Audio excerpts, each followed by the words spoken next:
Mesdames et messieurs, bonjour. Je vais faire une petite vidéo là pour parler de l'homme incompétent au pouvoir et l'homme compétent qui est Alain-Claude Bilibinze. Vous avez accueilli triomphalement un incompétent qui est rentré de New York pour lui célébrer ses hauts et bienfaits. Parce que c'est comme ça que les 94% ont érigé une panthère. Vous l'avez accueilli en triomphe. Vous l'avez accueilli de manière triomphale pour nous montrer que c'est l'homme de la situation. Mais il n'est pas l'homme de la situation. Ça s'est déjà démontré dans tout ce que nous traversons. Parce que la preuve année, c'est qu'au jour d'aujourd'hui, tous les étudiants gabonais qui auront envie d'aller faire leurs études ou leurs stages aux États-Unis, ils n'auront plus le soutien de l'État gabonais. Y compris ceux du Canada et ceux de la France. Et il fallait entendre ceux qui sortaient encore de la bouche de ce tortionnaire. Les études coûtent cher. Mais en entendant ces enfants ne vont pas manquer d'aller faire des études aux États-Unis ou en France ou au Canada. Il suffit qu'ils aient un stage ou une compétence à aller chercher dans ces trois pays où on ne donnera plus la bourse aux Gabonais. Mais lui, il aura les moyens d'envoyer ses enfants aller faire des études à l'étranger. Vous voyez ce que je veux dire, non? Il va décaisser l'argent de l'État rapidement. Vous voyez ce que je suis en train de vous dire, non? Non seulement il a commencé par vous détruire vos maisons, aujourd'hui, il est tortionnaire maintenant. Aujourd'hui, il est danseur compulsif. Aujourd'hui, c'est un branleur. Aujourd'hui, c'est un jouisseur. Vous voyez ce que je veux dire, non? Voilà. Donc, il va décaisser rapidement sur la question de ses enfants. Quand ça sera la question, quand la question va se poser pour les études de ses enfants, la macula ne va pas trembler. Il n'aura pas de questionnement. Il ne va pas se gratter la tête. Vous voyez ce que je veux dire, non? Voici un homme incompétent. Le Gabon est riche. 2 millions d'habitants, 300. Vous voyez ce que je veux dire, non? 2 millions d'habitants, 300. Enlevons la part de ceux qui ont déjà réussi. Nous, les activistes qui sommes déjà en Occident, à l'étranger, parce qu'on s'est déjà fait. Vous voyez ce que je veux dire, non? Nous avons déjà notre expertise. Nous avons déjà acquis des connaissances. Dans notre paquetage, nous avons déjà des compétences, des connaissances que nous avons acquises en faisant des études. Et ça, on ne peut pas compter sur le Gabon. Ce n'est pas sur le Gabon qu'on a dû compter. Vous voyez ce que je veux dire, non? Mais par contre, vous, au jour d'aujourd'hui, quand on enlève la proportion des activistes qui sont en Occident, qui se battent à longueur des journées pour amener un meilleur avenir au Gabon. Vous voyez ce que je veux dire, non? Et que vous avez laissé Alain-Claude Bilibinze, qui est l'homme d'État, de côté pour venir prendre une panthère qui vous annonce tous les jours les malheurs.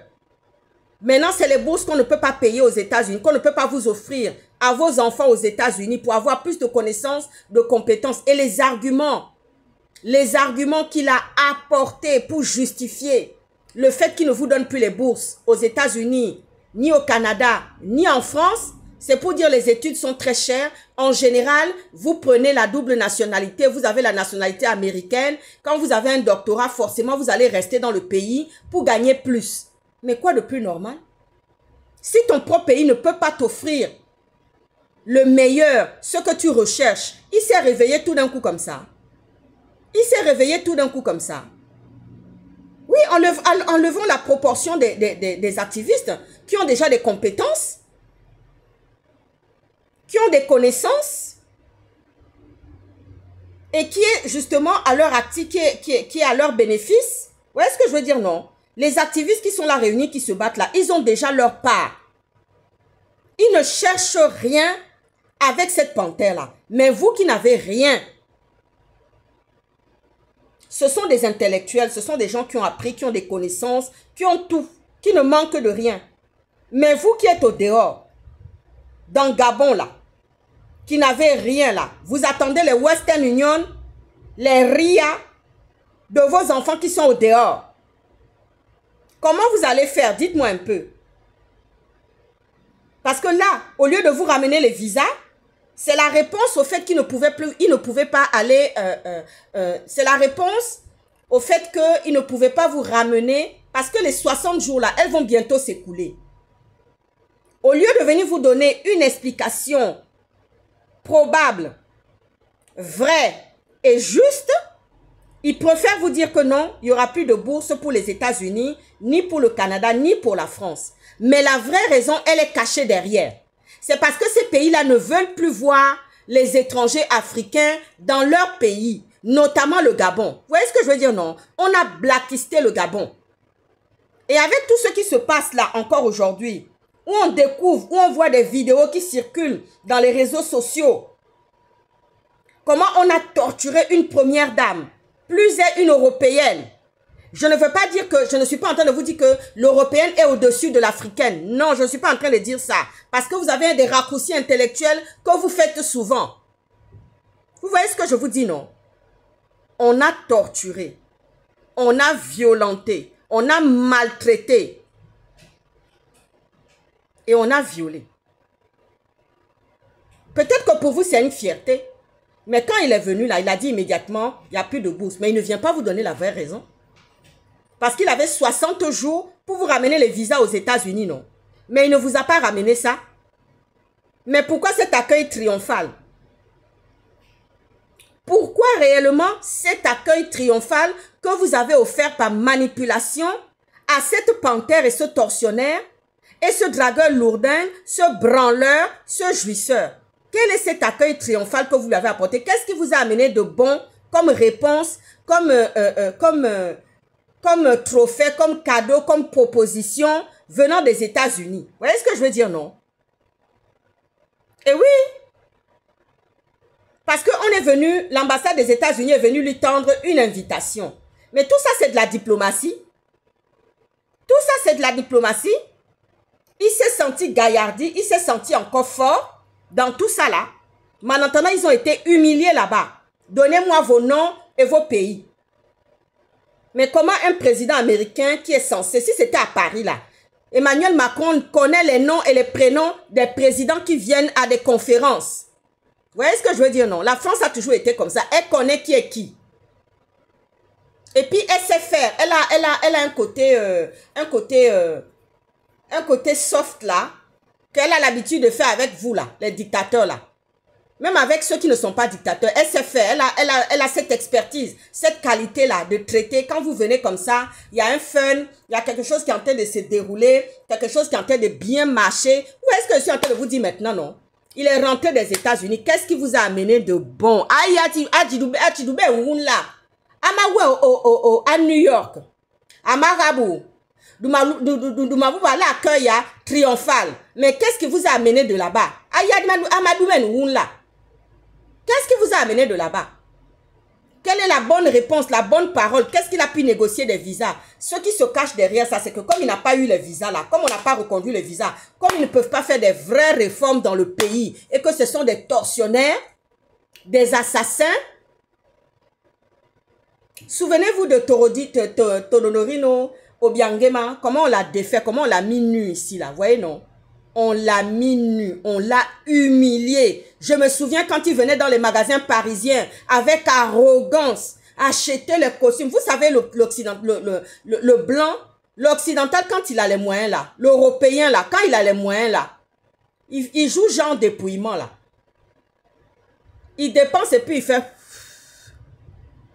Il dépense et puis il fait...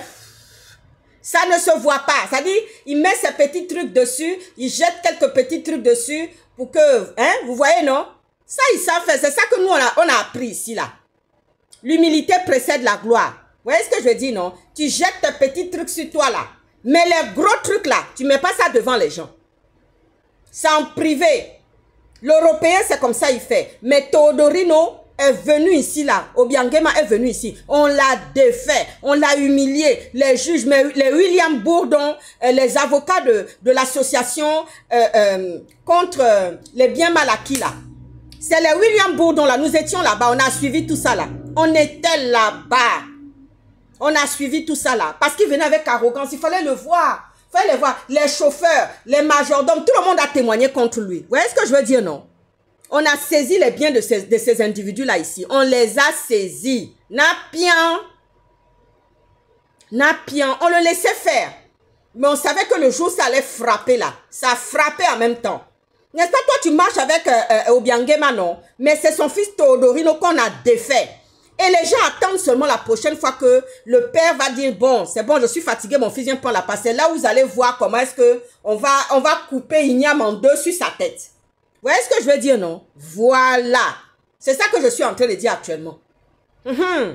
Incompétent plus compétent. C'est le combat des deux gladiateurs.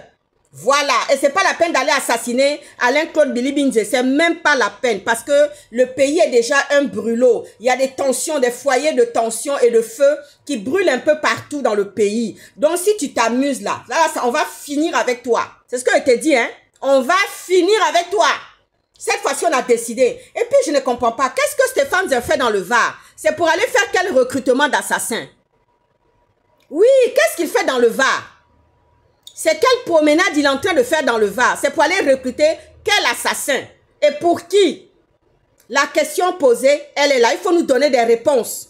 Parce que vous prenez des gens qui ont été soi-disant des activistes, qui marchaient main dans la main avec les services de renseignement là-bas au pays et qui étaient devenus soi-disant des activistes et qui se méfiaient. Mais je comprends pourquoi tu te méfiais, Stéphane Zer. Je comprenais pourquoi toi tu te méfiais. Tu vois, non? Je jouais un double jeu avec toi. Pendant que je t'envoyais la sauce, moi je faisais mon combat, le combat au dehors. Vous voyez ce que je dis, non? J'étais comme un oiseau qui volait comme ça. J'étais comme un oiseau qui volait comme ça. Parce que je ne me contentais pas seulement de toi. Je volais comme ça comme un oiseau. Comme un oiseau, je volais comme ça. Je volais comme ça comme un oiseau. Tu as vu, non? Hey! Et donc, pendant que toi, tu ramassais, tu prenais ça, tu prenais. Je venais t'amener les trucs, tu prenais. Tu pensais que je me limitais à ça. Mais pendant ce temps, j'étais encore très actif au dehors. Tu as vu, non? Oui, je jouais ma partition encore au dehors. Comme vous l'avez fait, toi et ta tante, vous avez joué une partition devant nous là. Mais moi, je joue encore une autre partition parce que je savais très bien qui tu étais. Le seul qui était digne là, c'est le deuxième activiste là, dont je ne citerai pas le nom. Lui là, il est resté loyal jusqu'au bout. Il est resté loyal jusqu'au bout, ce petit là. Tu as vu, non? C'est ça, je vais te dire maintenant. Tu es dans le Var pour aller recruter qui là-bas? Quel assassin tu es en train de recruter dans le Var? Pour aller payer qui? Nyamati Ngunda so Oloma Oluma